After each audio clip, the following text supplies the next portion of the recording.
Ozonolysis E is the most important, reaction. Very important. Be with me, be in sync. Very important terms coming your way. Let's emphasize here ozonolysis. Ozonolysis of alkenes involves the addition of ozone molecule to an alkene to form ozonide. Is it not obvious? Ozonolysis. Let's break it up. Let's understand it. Let's do the etymology. Ozono. Ozone is here. Can you see the hidden ozone here? Lysis. Lysis, breaking, cleavage, right? So break. Breaking in the presence of ozone. What's an ozone? O3. O3 molecule we have seen so many times now, isn't it? Do you remember while talking about the formal charges was the first time ozone molecule was shown to you? So now what is going to happen is we are going to break the alkene in the presence of ozone. What is going to be formed is ozonide. Okay. Now ozonide is a very important term here. I'll come back to it. So cleavage of ozonide by zinc and water to smaller oxidized molecules. So zinc H2O is something that you will see written. Very important. You will see that if it's not zinc H2O, something else, it can be, the ozonolysis can be of various types, can be oxidative and can be reductive also. So right here, what is the topic? Oxidation. So right now, the only thing I want you to focus on without wavering, without digressing anywhere, I want you to be focused on three things coming here. First thing, O3 reaction with alkene. Second thing, the formation of ozonide. And the third thing is that this ozonide is further cleaved to give you the small fragments in the presence of zinc water. So what is this? Ozonide is nothing but ozonide is a cyclic peroxide derivative which looks like this. This is ozonide.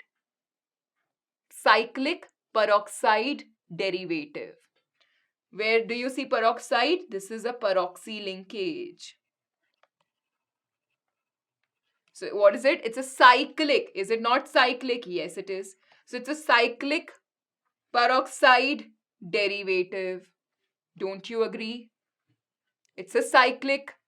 It's an you can see a peroxy linkage present. So it's a cyclic peroxide derivative, ozonide. Now what we are saying, the third one was zinc water. Okay, ZnH2O. This is how we write it. Please check. Alkene, O3, ozonide, add zinc water, small oxidized fragments. Check this out. What's happening? The mechanism. In the presence of ozone, you can see a cyclic ozonide derivative being formed, right? After this, this is the ozonide. After this, there is addition of zinc water, which gives us, please check, we are getting one ketone, one aldehyde. Where to get what is a story to be dealt in few seconds. But the mechanism should be loud and clear that first what's happening is on this carbon-carbon double bond, this ozone molecule is reacting, and what's happening is simply, please observe, I can show it like this. This is coming here and this is coming here so that you get a temple kind of a compound like this. Right? And whatever is out here retains. So this is what we get, which on further rearrangement gives us ozonide. Ozonide now, is what? Is this kind of a peroxide derivative, right?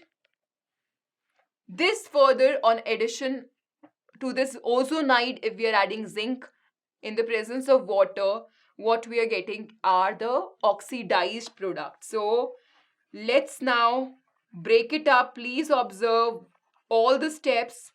Step number 1, step number 2, step number 3. Step number 1 is simply this O3. Check this out. Be with me.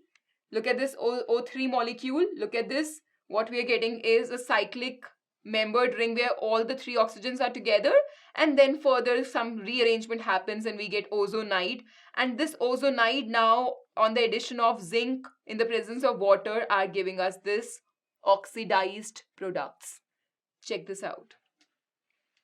Let's take examples. First one, propene. Let's add O3 to it. What we are getting is this propene ozonide. You have understood from the mechanism previously that O3, right? This is how I can write the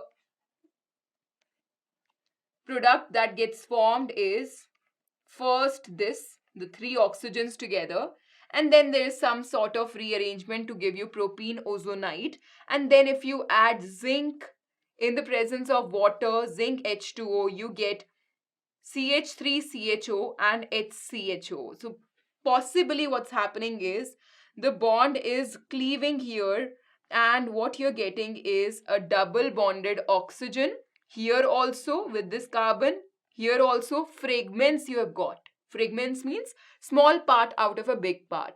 And one of the oxygens which was alone is giving us zinc oxide.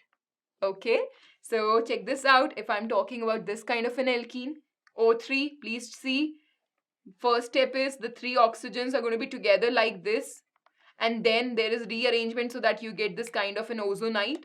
After you have got this ozonide product, ozonide intermediary product, then what is going to happen is you add zinc H2O.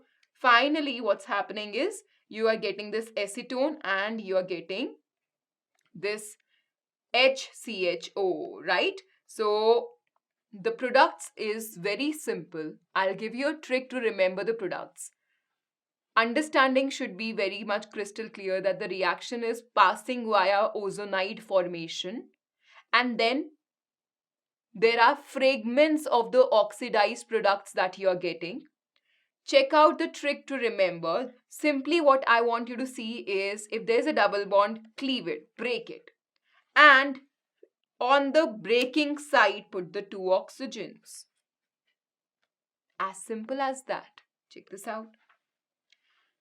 Let's carry our axe, break it, put two oxygens. As simple as that. Ma'am, what if it is only this kind of a thing?